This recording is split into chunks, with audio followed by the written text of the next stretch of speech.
grab it here. Yeah, the year's coming to an end. So, that was 2020.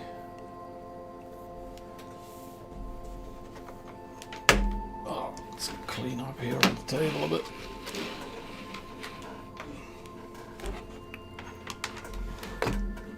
Keyboard out of the way. Oh, that's better.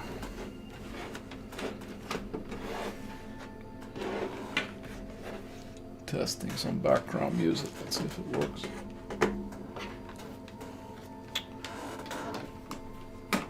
Should have cleaned this up before I started. Yeah. Anyway, it's New Year's Eve, local time, 10 o'clock p.m., 2200 hours.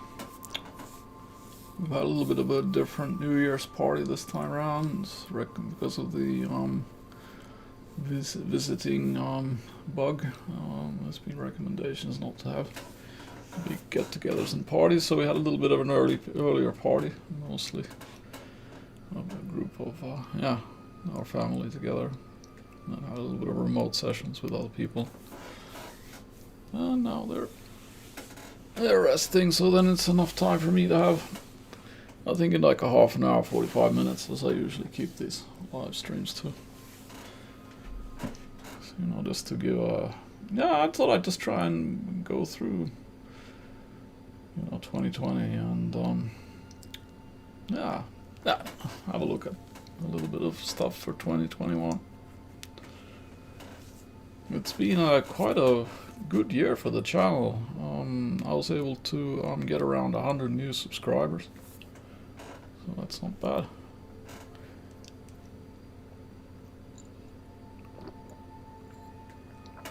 $2,700 hours of view time. That's not anything to laugh at either, on my level at least. I think it's actually quite incredible. And 76,000 views.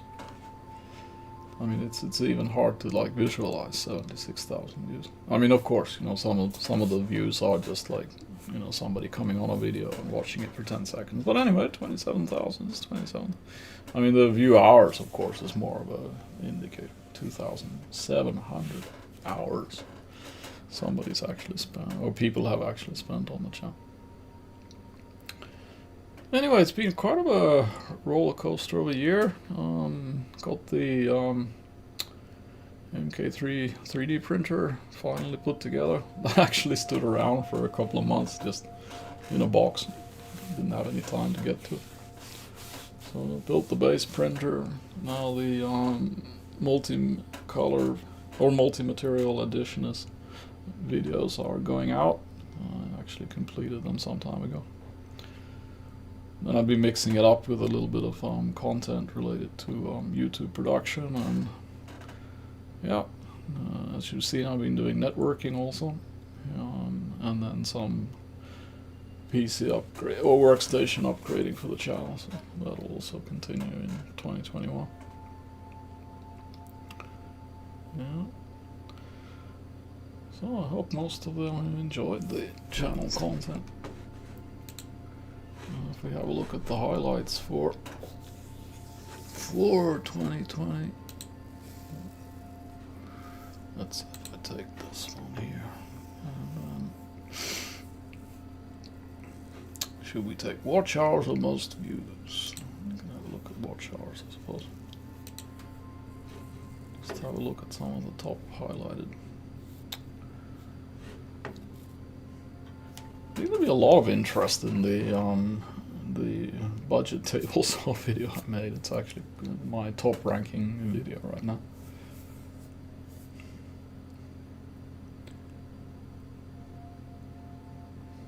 In terms of watch time. It's been a good table saw. I've been using it a little bit. I mean, I don't do mainly woodworking. Usually I bought the table saw because I needed to have access to a table saw to do more like house you know, when I do small house renovation, do-it-yourself house renovation projects, then I would actually be able to saw stuff up. But yeah, the base video seems to be of quite big interest. And then my next running video is the soundbar video. I purchased actually. I purchased 2 of the same soundbar, and I made a setup or an unboxing and a setup video for one of them, and that was actually quite well received.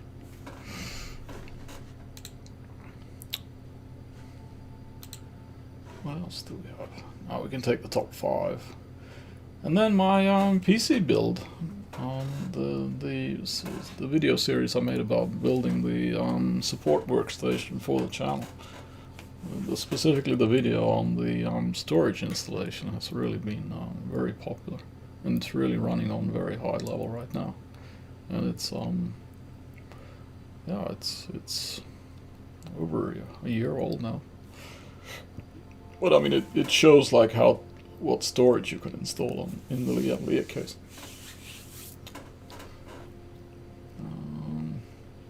And then there was I bought a Parkside little bandsaw. So this kind of indicates that there is an interest out there for, you know, different woodworking tools. So that's also been very popular on my channel. And then there's the Zuxel NAS 542 setup video. That's it's actually quite a nice NAS box. It's a very simple box, and you plug in, you put in 4 full-sized hard drives, and it pretty much just works. It's still in use, works beautiful, and has a dual NIC interface and quite a good management interface to be able to monitor it. And what else to say about it? Nothing really. I can't think of anything negative to say about it, let's put it that way. And I think the reason the setup video was good is, they had a problem. What was it? It's in the video, I can't remember now. But I had an issue setting it up, like getting it recognized on the network. And I can't remember. It's in the video, but and I think that's what's actually driving people to watch the video, because it doesn't follow the. It doesn't work as it is described in the when you get the instructions for it. This is what I remember, that in the instruction video it says do it this way, and then if you do it that way, you don't even pick up the device. It doesn't appear on the network. So if you do it the way that I did it, then you'll actually realize that it's on the network already, and then to access it. So I hope I've been able to help some people that think that they've got a broken unit.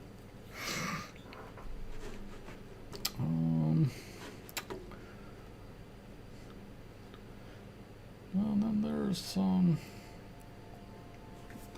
I don't think I will go through the details of any, but I could actually highlight a few.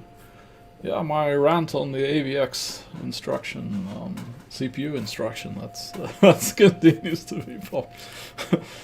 I ran into the issue where Intel CPUs specifically, some of them have the AVX instructions and some of them don't, and there's varying levels of support for the AVX. And I just got fed up. I just finally made a rant video about it. Can't they just stop making that stupidity? And then sometimes you have software that requires AVX and sometimes you don't. But anyway, watch the video if you feel like interested. Let's see if there's anything other interesting. I've been doing, like you noticed, I've been doing some live streams. I really haven't decided if live streams are going to be part of the channel, like continuous content or not. You know, there's a little bit of a varying success rate. When I stream live, and of course I don't. What I'm doing wrong is I don't pre-publish or pre-schedule live events. So of course that makes it difficult to get people to join the live stream. So mainly when I get watch time on live stream events, they are not live. They're on the recorded version. but it's actually, some of them are done pretty good. So I can't say that the creating these live sessions has been a waste of time. But still, I don't know. Sometimes I wonder, is it worth it? I don't know. Oh, you can tell me, put it in the comments, if you think they're interesting, even as an off-to-send thing. What else could we see here? So on the rest, when going down the list, there are other sections of the PC build have been of interest. And as I said, live session stuff. Again, a smattering of tool videos where I've made individual tool videos. They've been... I like this one. I bought a battery-driven chainsaw for just to fix the garden stuff that I had, and I made a video about it. And at first, it didn't, like, there was no views on it. There was absolutely no interest whatsoever. And now, after, like, I think it's, I can't remember how old it is now, but now it's trending on my channel. I mean, I didn't really think anybody would be interested. And I was right at the beginning, nobody was interested, but now it's actually picking up speed and trending. Yeah. And this is actually a theme with the videos on my channel. That there are, most of the video content that I create can sit on YouTube for quite many months without really any major development, and then suddenly it'll start trending. It will just take off. Well, not in a major way, but it'll just suddenly start picking up views, and then it'll start even odd things that have been flatlined for a long time. The curve will just suddenly go up, and it will just continue like linearly going up, increasing views. I don't know how the YouTube algorithm really works. And a lot of the videos are actually driven by that suddenly the search, the videos are being searched. Let's see if there's anything else of interest here. I'm just looking at the list of videos, sorted by watch time.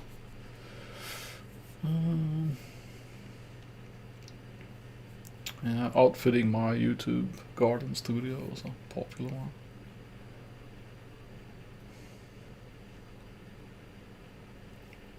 And unboxing my son's gaming PC still seems to pick up quite a lot of watch time, even though that's a rather old video, and I don't even know if they even sell that model anymore. So those are a bit weird, like, why do some videos still continue to be like a success?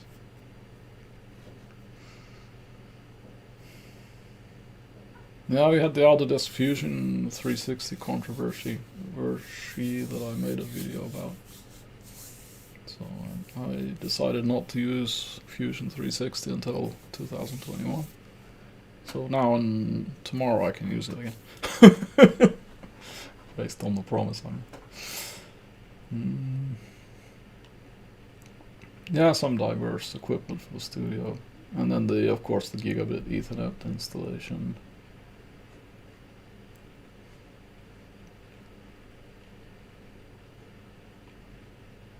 No, I think that highlights pretty much.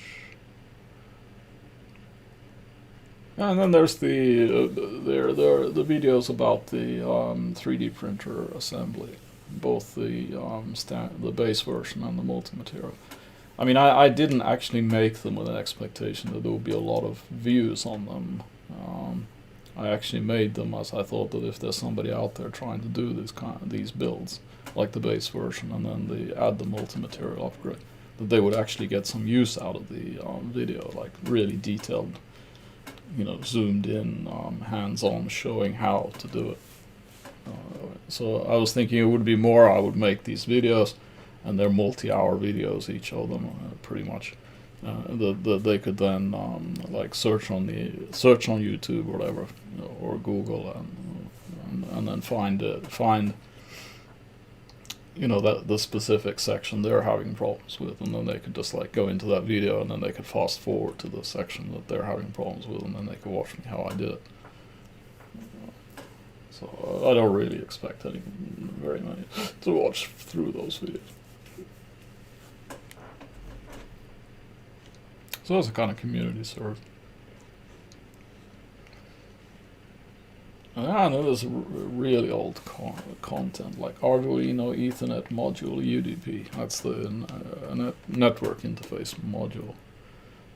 I think it was based on I2C interface. Yeah, you know how to get that up and running on Arduino. One of those more strange things that one would think that not very many people would be interested in. Let's start up another ambient background sound here.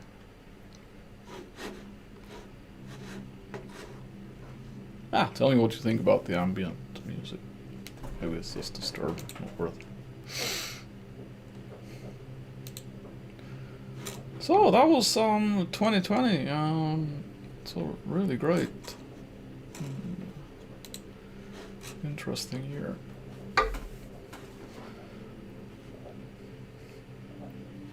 I could probably insert it here anyway. Thanks to all my viewers. You know, without your support, it wouldn't really be much motivation to make any of these videos. So, I mean, you know, yeah.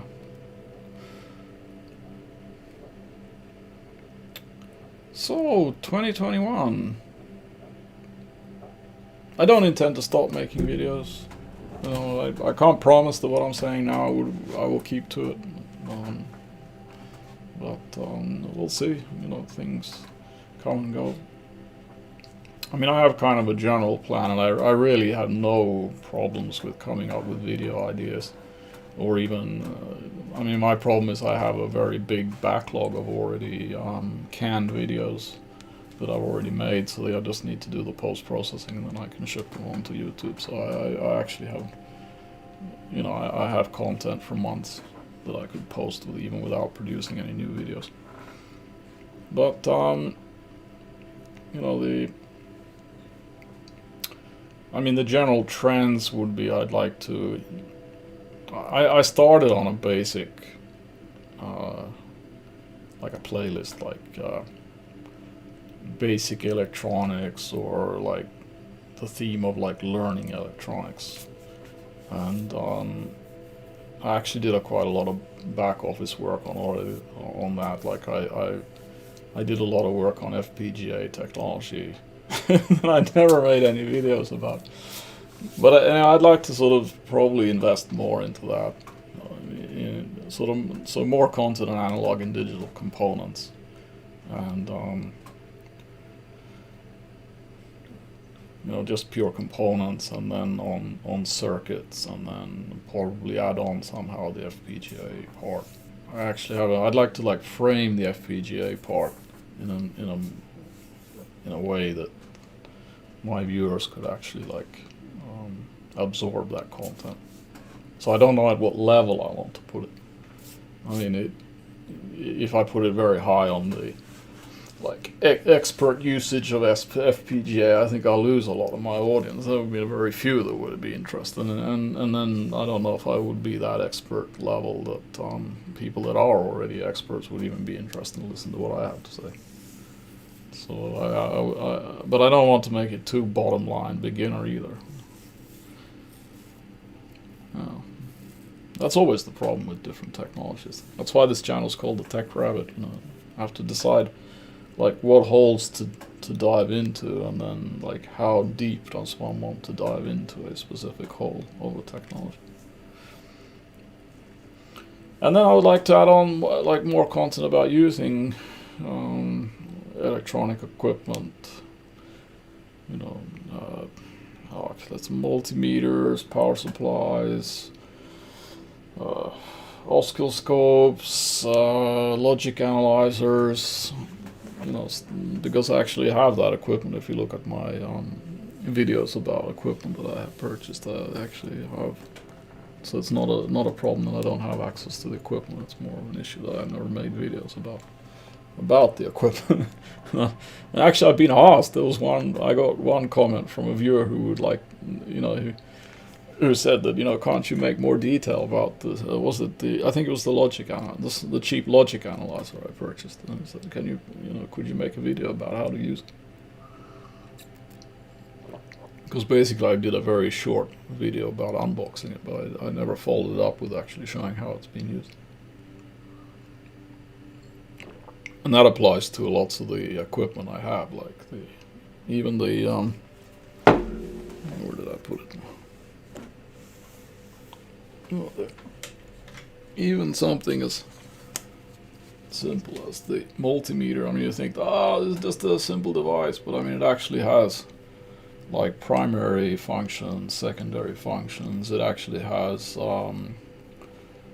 frequency analysis. It has you can make it record measurement points, and you can have the measurements points sent to the computer.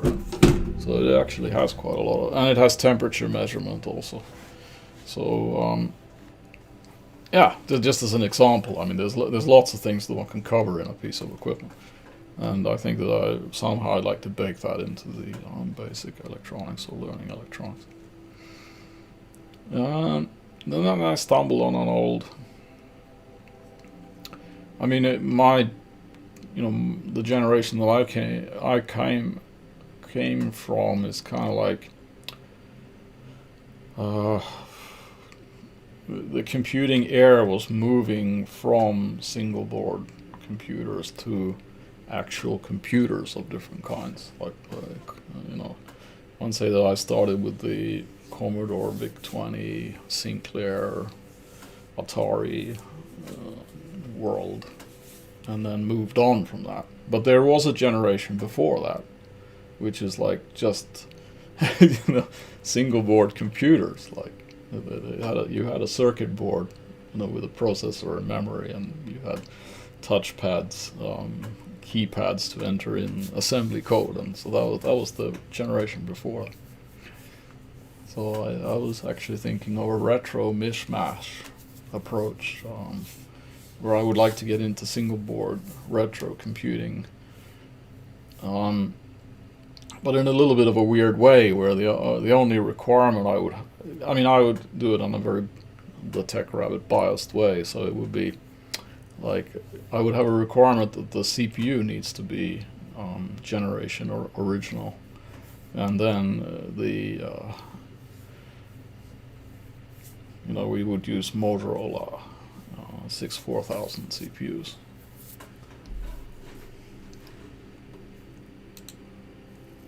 But it sounds like a bit. Let's look it up here. Because there was lots of Motorola 64000 based single board computers around the same time that they had the VIC-20 and the Commodore 64, and there were even multi-processor implementations of the Motorola 680. I mean, you can ask, why are you interested in the 680?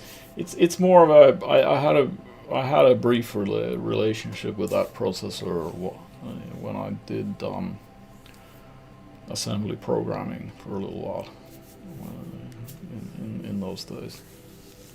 And I really liked the assembly. It was the nicest memory model ever. So I kind of have a warm heart, even though the 68000 kind of like. I mean, it didn't die. It continued living, and I mean, you actually still have industrial equipment that runs 68000 CPUs. And you have embedded equipment with system-on-the-chip solutions that runs basically the 68000 instruction set. So it's still not completely dead. But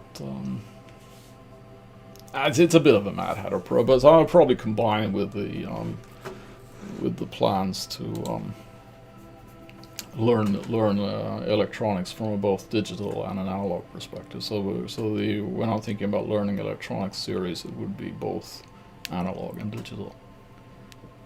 So analog and digital, and then equipment. So I mean, you can think how many videos one can generate from that. It's like, 2021 won't even that'll scratch the. I would expect it would be more like a 3, 4, 5 year plan. In all reality, and I mean this 4000 single board computer initiative that I have, doing it alone on my part time, by the same time running this channel, will probably take me like 2 to 3 years to get anything work.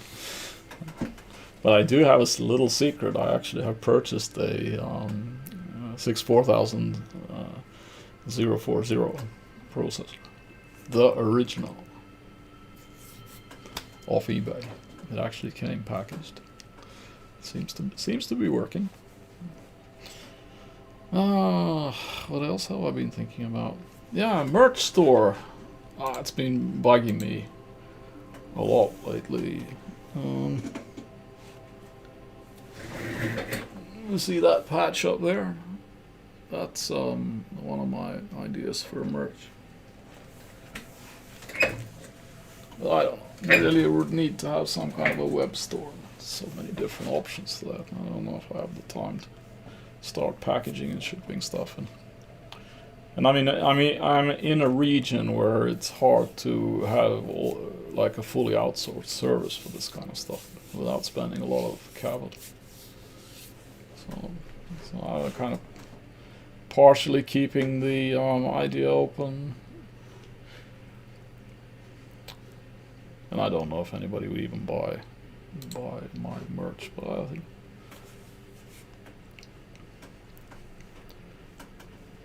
so. Let's keep that on a burner there and see what happens with that. And then 2021, of course, YouTube equipment and processes, they change. I mean, like now I've been having issues with XSplit. I'm running this live stream on XSplit, but I've been having very big issues with XSplit. So maybe I'll have to learn OBS. I've been using OBS. I had some configuration problems with OBS, but that's my fault because I don't know how to use OBS very well. So I used it in one of my other live streams and I got an echo error. But I think that was because definitely it was my fault. My fault for it. I had a misconfiguration of input microphone. So I have to learn a little bit. And I actually haven't been making so many videos about YouTube tools, so even that's been in my thought. I mean, should make, since my channel is also biased towards YouTube production, that I should actually make some tutorials about using XSplit, OBS, Resolve, different aspects. And it isn't like I don't have the information. And actually I should probably become better at, Resolve myself, because it isn't lack of information. I actually have all the manuals, book manuals for Resolve. And I've actually started using the transform function in Resolve, for example, for simple things. So maybe get into that. So YouTube processes and equipment will continue being part of this channel. Yeah. Next up, PC and networking. As you've seen, I've done some stuff on that. You saw the works. I mean, my emphasis on, I'm never going to be a PC channel. I'm never going to be a networking channel. But anywhere where a PC technology and or networking technology connects into running the infrastructure, back office infrastructure of a YouTube channel, then that I will be continuing with. So there will be, like, if it's relevant to upgrade the workstation with one or the other thing, or can have a better network to support one or the other thing related to the channel itself, then I will continue producing that content. But I'll never become I have no interest in becoming a PC channel.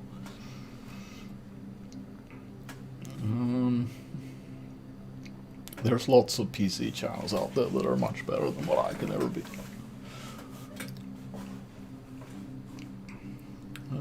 3D printing. Yeah, you see, I've been actively working. See, that's a multi-material printer there. So I will continue with 3D printing content also, but my emphasis on this channel is this again will not primarily be a 3D printing channel.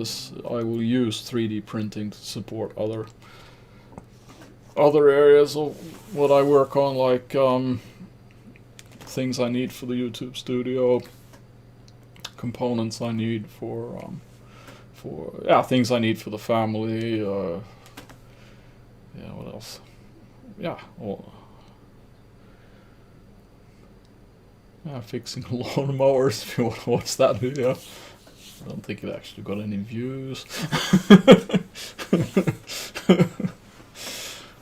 Bad example. No, but 3D printing will be part of it. But I'll never be a 3D printing channel, so it'll be kept on a certain level. But I will still. If you've seen my original hand-built 3D printer, I'm still gonna keep that running, and I do have plans to upgrade the electronics on it, and and do different things with it. So there's content coming on that also.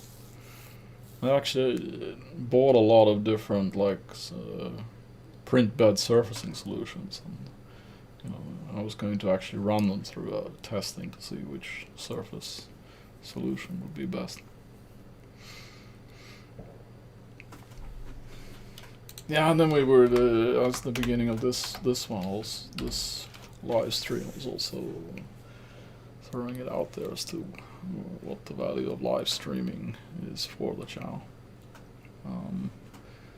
Based on the statistics, actually, having a live stream so that it is live, to have people participating live, since I don't actually schedule it in advance to give people even the chance to join in, it seems like it's not worth it, because I don't get very many active live participants.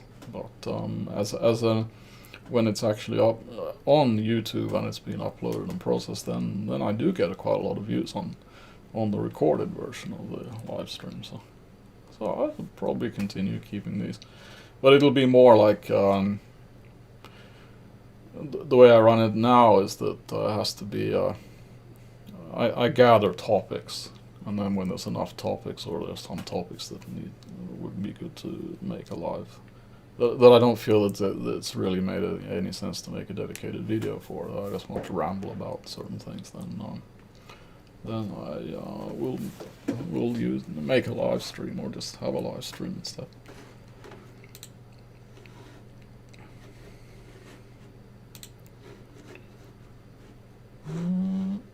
Let's see.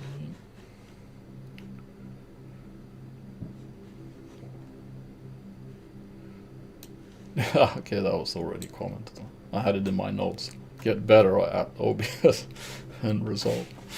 I feel actually kind of guilty, because I use these like XSplit. I've been using a lot. I think I'm relatively familiar with XSplit, and XSplit, the only problem I have with XSplit is that from time to time it's so buggy, and then when it's updated centrally, XSplit gets updated. Sometimes it just the quality of it just gets worse, and now I've been having unacceptable problems with it, really. So it's a pity, because I actually I feel comfortable. I mean, XSplit's not perfect. It has its own problems and bugs, but I can actually work with it. I know for the most case, I know what it does wrong, and I can work around those. But now I have to move to OBS, so I actually have to. And then Resolve I've been using now for over a year, and I feel actually guilty that I'm using such a powerful tool, and I hardly move beyond the basics of using it. I mean, it has got fantastic features in terms of transform logic and audio manipulation and color correction. I haven't done anything with that. So and it's, as I said, it's not that. There's tons of videos online to learn all these features, and then I actually have all the manuals. So it would just be, maybe I need to make that dedicated promise to learn how to go through the features. Yeah. So I think, you know, 2020 has been a good year for the channel. I've been able to keep the momentum. Oh, I don't have I even counted how many videos I released in 2020. I wonder if it would even be easy to see somehow.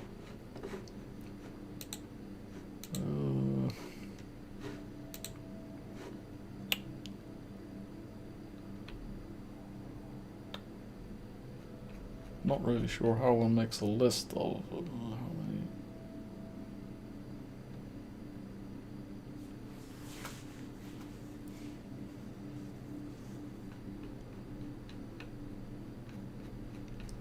Well, that can't be true. Up to 500 results. Okay, so that's not true. But let's say without actually, because I didn't do the analysis in the head, but I mean, I think that I've definitely done something like 70, 80 videos in 2020. And I really see, as long as nothing interrupts the, you know, hell, you know, the visiting bug or whatever, family issues or something, then I currently don't see the issue of not being able to produce, at least, because I usually my strategy is of a video a week,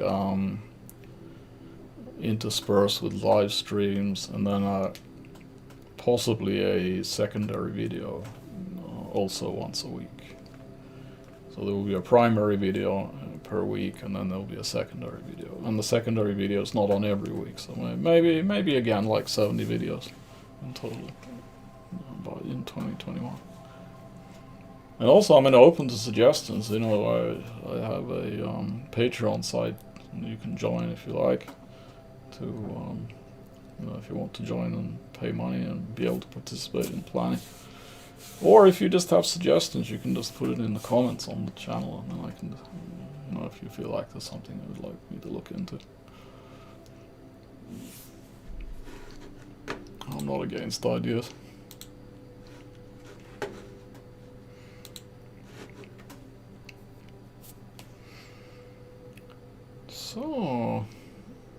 So that pretty much wraps up the 2020 review and the 2021 outlook. I will be staying up until midnight to welcome the new year, and I'm gonna go to sleep. I have one family member still awake. Promised to wait until 12. We'll see if there's enough energy to do that.